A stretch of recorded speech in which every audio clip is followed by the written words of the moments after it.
राम राम जी। स्वागत है आपका मेरे चैनल हरकंडी की बेटी में।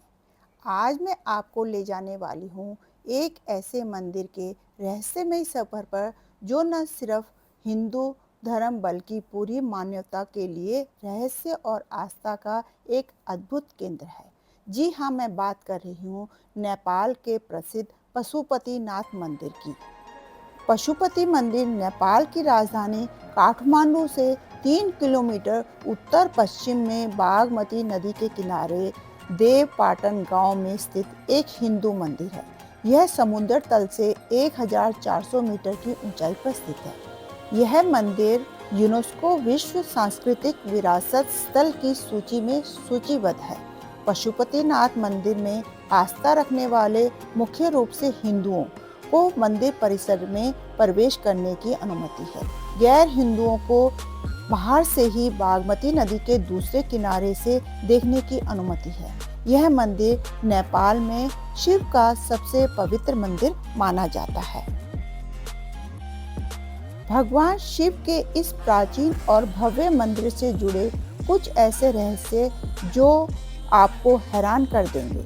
क्या आपको पता है यहाँ शिवलिंग में 4 मुख क्यों हैं? या फिर इस मंदिर के गर्भगृह में केवल 4 पुजारियों को ही क्यों जाने की अनुमति है? क्या आप यकीन करेंगे कि यहाँ एक ऐसा अखंड दीप है जो हजारों साल से लगातार जलता आ रहा है, वो भी बिना कभी बुझे। आखिर क्या है इस अखंड ज्योति का रहस्य? यहाँ बहने वाली बागमती नदी का पानी कैसे पापों को धोता है? और क्यों इस मंदिर में अंतिम सांस लेने से मिलती है मोक्ष की प्राप्ति? सबसे आश्चर्य की बात तो यह है कि इस मंदिर पर कोई भी प्रकृति की आपदा असर नहीं करती, ना ही भूकंप, ना ही तूफान। मंदिर परिसर में मौजूद विशाल नंदी की आंखों में सचमुच भगवान शिव के दर्शन होते हैं, या ये सिर्फ एक मिथ्यक है? पशुपतिनाथ की वास्तुकला इतनी रहस्यमय क्यों है? क्या ये सच में 2000 वर्ष से भी पुराना है? इस मंदिर में आने वाले भक्तों को अक्सर यहाँ शिव भगवान के साक्षात मौजूदगी महसूस होती है। क्या है इसका सच? आज मैं इस वीडियो में आपको पशुपतिनाथ के मंदिर के इन रहस्यों के पीछे की सच्चाई बताने वाली हूँ। आप इस वीडियो को अंत तक जरूर देखिए ताकि आपको सारी जानकारी मिल सके। अगर आप मेरे चैनल को पहली बार देख रहे हो तो प्लीज सब्सक्राइब भी जरूर कर दीजिए। चलो शुरू करते हैं आगे की अद्भुत यात्रा। सबसे पहले बात करेंगे मंदिर के अद्भुत निर्माण की कथा। पशुपतिनाथ मंदिर का निर्माण कैसे हुआ? इस प्रश्न का उत्तर अनेक पौराणिक कथाओं के माध्यम से मिलता है। इसमें एक कथा राजा पशुपेक्ष और स्वयं भगवान शिव से जुड़ी हुई है। यह कथा मंदिर की स्थापना के पीछे एक अद्भुत और रहस्यमय घटना का वर्णन करती है, जो कि सदियों से भक्तों के मन में श्रद्धा, आस्था और आश्चर्य का भाव जगाती है। पौराणिक मान्यताओं के अनुसार प्राचीन काल में नेपाल क्षेत्र में पशुपेक्ष नाम का एक प्रतापी और धर्मपरायण राजा था। राजा पशुपेक्ष शिव जी का अनन्य भक्त था और उसका अधिकांश समय शिव की भक्ति और तपस्या में बीतता था। राजा नियमित रूप से गहन साधना करते थे और शिव की उपासना में ही उनका पूरा जीवन समर्पित था। राजा का जीवन का लक्ष्य केवल भगवान शिव की कृपा और उनका दर्शन प्राप्त करना ही था। कथा के अनुसार एक बार भगवान शिव अपनी लीला के माध्यम से पृथ्वी पर विचरण करने के उद्देश्य से एक हिरण का रूप धारण कर नेपाल के सुंदर वनों और घाटियों में भ्रमण करने लगे। हिरण का इस रूप का शिव अत्यंत आकर्षण, तेजस्वी और मनमोहक लग रहे थे। उनके शरीर में स्वर्ण के समान चमकता हुआ नेत्र अत्यंत सुंदर और कोमल लग रहा था।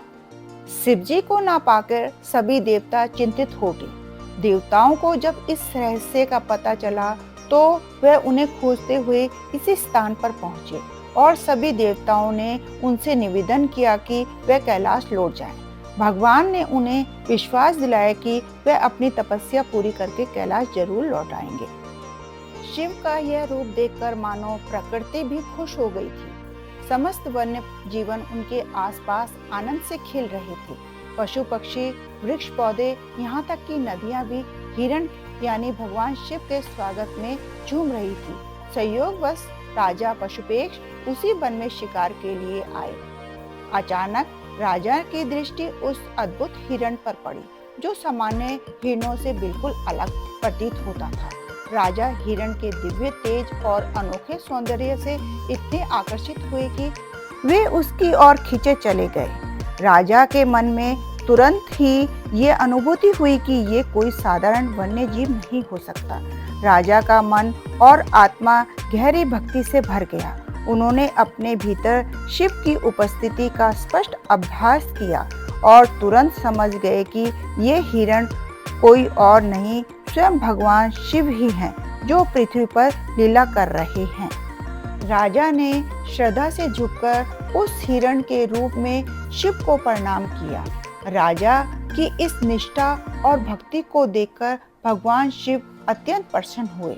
भगवान शिव ने अपना असली स्वरूप प्रकट किया और राजा पशुपेक्ष के सामने दिव्य और तेजस्वी रूप में प्रकट होकर उन्हें दर्शन दिए। भगवान शिव ने राजा को वर मांगने के आदेश दिया। राजा पशुपेक्ष ने भगवान शिव से विनती करते हुए कहा कि प्रभु कृपा करके आप इस दिव्य भूमि पर सदा के लिए विराजमान हो जाइए। मेरी इच्छा है कि आप इस अद्भुत और कल्याणकारी स्वरूप का आशीर्वाद इस क्षेत्र के सभी प्राणियों को हमेशा मिलता रहे। राजा ने शिव से यह भी कहा कि आप जिस हिरण स्वरूप में यहाँ प्रकट हुए हैं वही स्वरूप सदा के लिए इस क्षेत्र के पावन और पवित्र बना रहे। भगवान शिव ने राजा की इस सरल और निश्चल भक्ति से अत्यंत प्रसन्न हुए। उन्होंने आशीर्वाद देते हुए कहा कि राजा, तुम्हारी इच्छा अवश्य ही पूरी होगी। मैं स्वयं इस पावन भूमि पर सदा के लिए शिवलिंग के रूप में विराजमान हो जाऊंगा। जो भी भक्त यहाँ आएगा उसे धर्म, कर्म और मोक्ष सभी पुरुषार्थों की प्राप्ति होगी और यह स्थान पशुपतिनाथ के नाम से जाना जाएगा। सभी प्राणियों के स्वामी का स्थान। भगवान शिव की इस दिव्य आज्ञा के अनुसार राजा पशुपेक्ष ने इसी पवित्र स्थल पर एक भव्य मंदिर का निर्माण करवाया।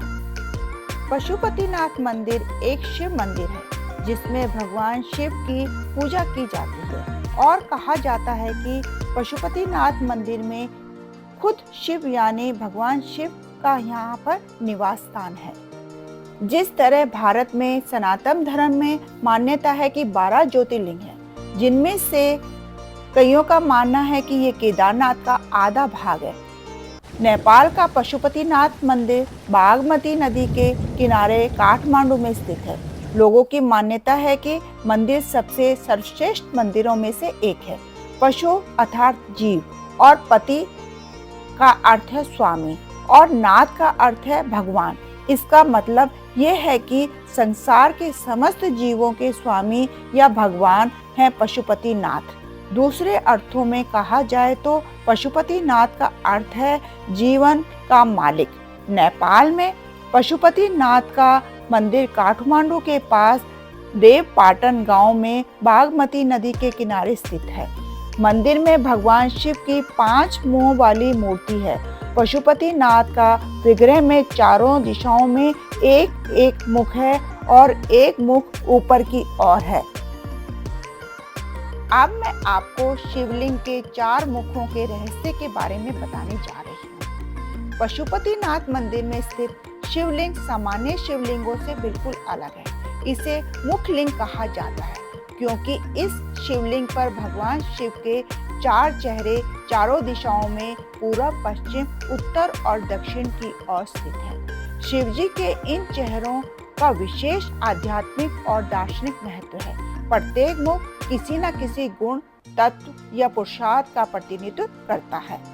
प्रत्येक मुख के दाएं हाथ में रुद्राक्ष की माला और बाएं हाथ में कमंडल है। मान्यता के अनुसार पशुपतिनाथ मंदिर का ज्योतिर्लिंग पारस पत्थर के समान है। कहते हैं कि 5 मुख अलग अलग दिशाओं और गुणों का परिचय देते हैं। पूर्व दिशा की ओर वाला मुख तत्पुरुष और पश्चिम दिशा वाला मुख सद्योत कहते हैं। उत्तर दिशा की ओर वाला मुख वाम वेद है और अर्ध नारीश्वर है और दक्षिण दिशा वाला मुख अघोर है। जो मुख ऊपर की ओर है उसे ईशान मुख कहा जाता है। लोगों की मान्यता है कि मंदिर में वेद के लिखे जाने से पहले ही यह मंदिर स्थापित हो गया था। पशुपतिनाथ का ये अद्भुत मुखलिंग शिवलिंग मनुष्य के जीवन के संपूर्ण उद्देश्य को दर्शाता है।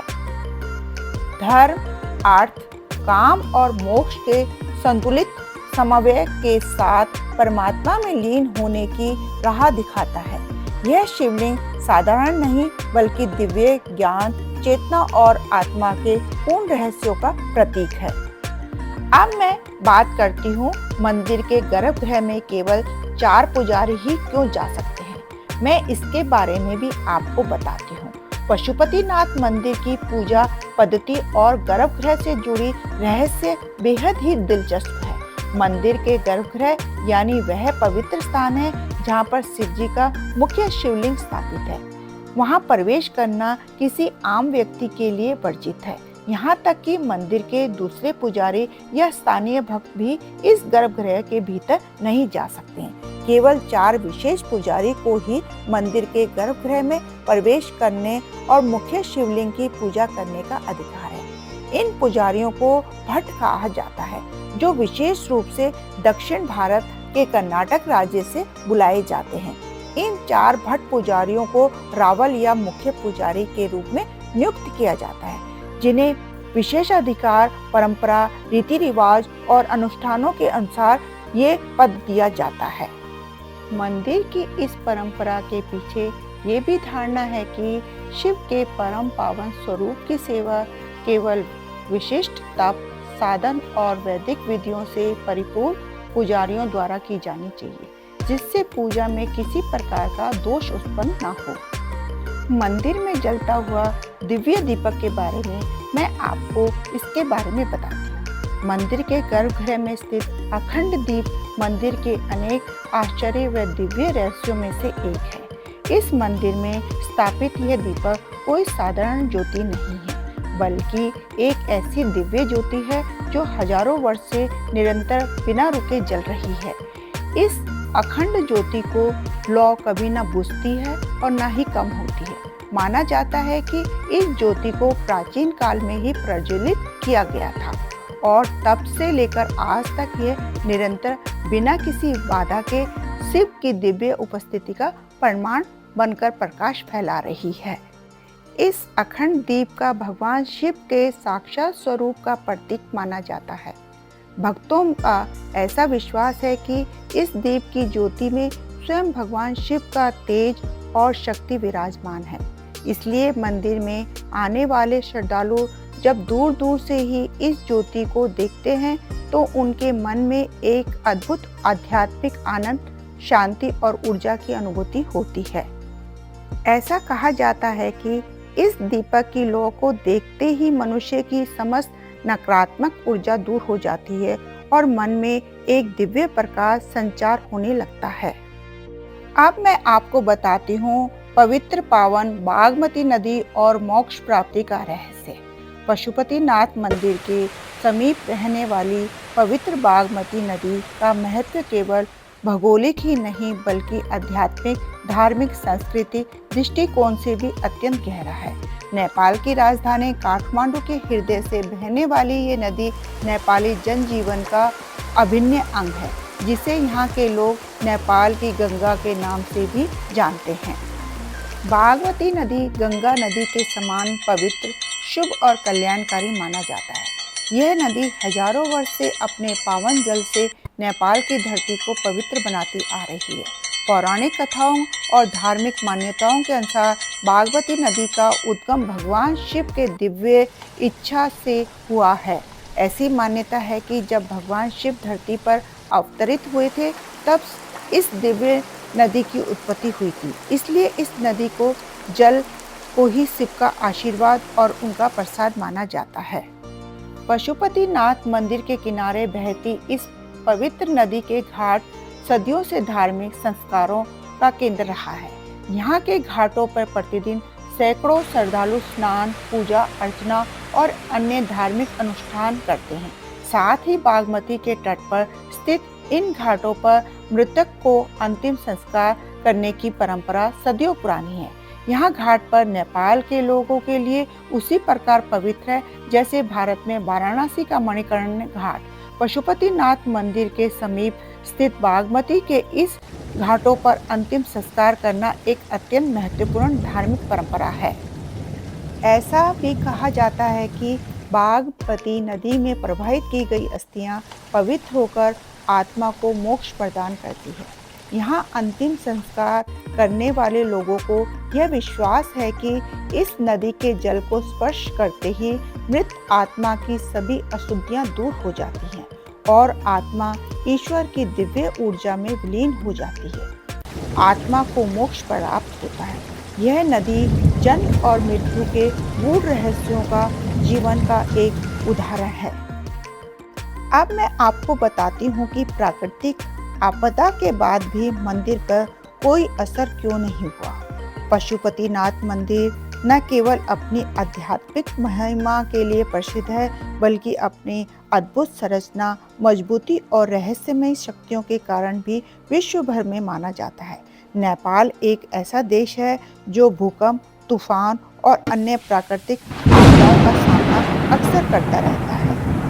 मंदिर की संरचना इतनी मजबूत व विशेष है कि बड़े से बड़े भूकंप, आंधी, तूफान व अन्य प्राकृतिक आपदाओं का इस पे कुछ भी असर नहीं होता। इसके आसपास की कई नई और आधुनिक इमारतें इस तरह ढह गई थी कि जैसे ताश के पत्ते, परंतु पशुपतिनाथ मंदिर ज्यों की त्यों खड़ा रहा।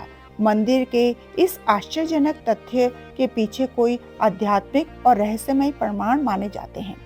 2015 में नेपाल में आए भीषण और विनाशकारी भूकंप की घटना इसका सबसे बड़ा उदाहरण है। इतनी बड़ी तबाही के बावजूद पशुपतिनाथ मंदिर पूरी तरह से सुरक्षित रहा। मंदिर का मुख्य गर्भगृह, शिवलिंग, अखंड दीप और मंदिर की मूल संरचना का कोई भी प्रभाव नहीं पड़ा।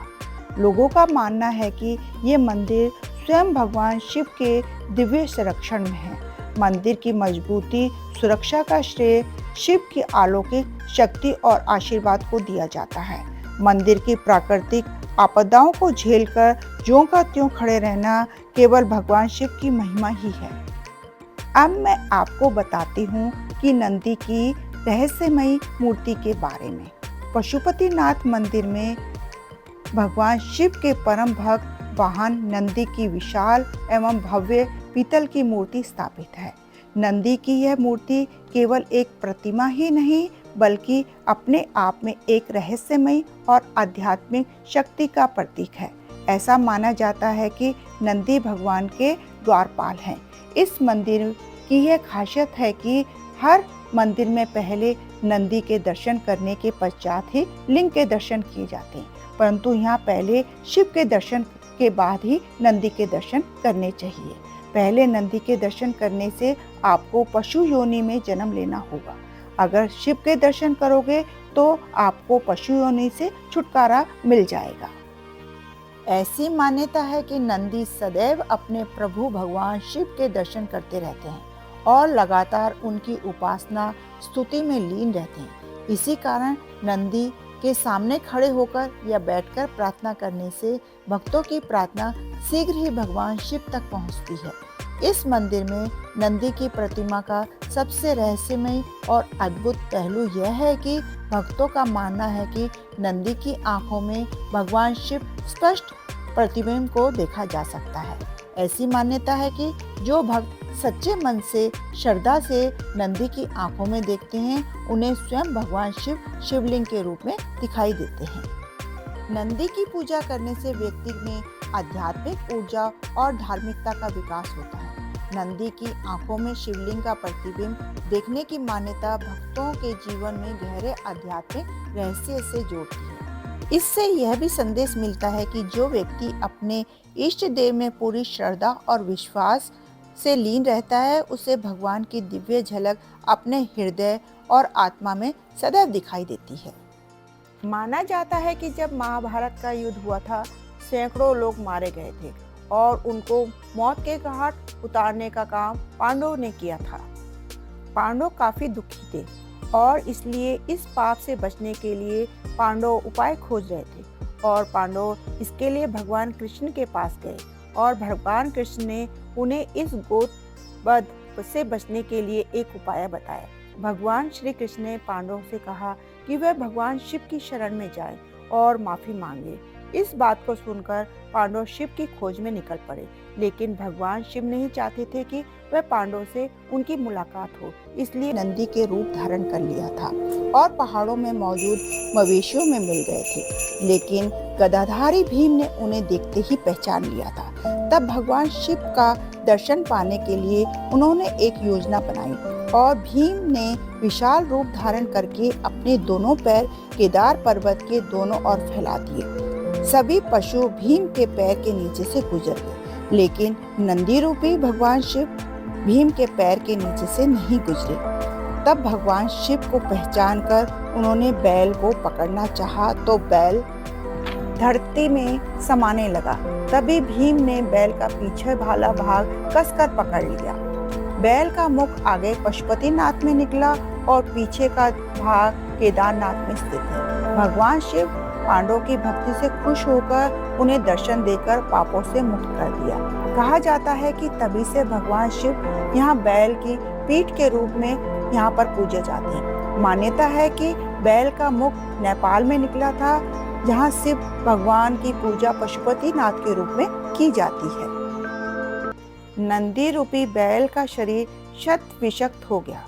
उसका शरीर टुकड़े टुकड़े अलग अलग स्थानों पर जाकर गिरे। कहते हैं कि जहाँ भगवान शिव का मस्तक गिरा वही पशुपतिनाथ मंदिर है और तभी से दुनिया भर के मंदिरों में से खास मंदिरों में से ये एक मंदिर गिना जाता है। बैल का कुबड़ जहाँ गिरा उसे केदारनाथ मंदिर कहते हैं और जहाँ बैल की टांगे गिरी उसे तुंगनाथ कहा जाता है। बैल की नाभि वाला हिस्सा हिमालय में गिरा उसे मद महेश्वर कहा जाता है। बैल का सिंग जहाँ गिरा उसे कल्पनाथ कहते हैं। इस तरह से भगवान शिव के शरीर के अंग जहाँ जहाँ गिरे वो तीर्थ स्थल बन गए और वहाँ पर पूजा होने लगी। कहा जाता है कि अगर कोई इन ज्योतिर्लिंगों के दर्शन करना चाहता है तो उससे सबसे पहले केदारनाथ फिर पशुपतिनाथ जाना चाहिए, नहीं तो इसका फल नहीं मिलता है तथा यात्रा अधूरी मानी जाती है। पशुपतिनाथ में बैल का सिर है और केदारनाथ में बैल के पीछे वाला भाग की पूजा होती है।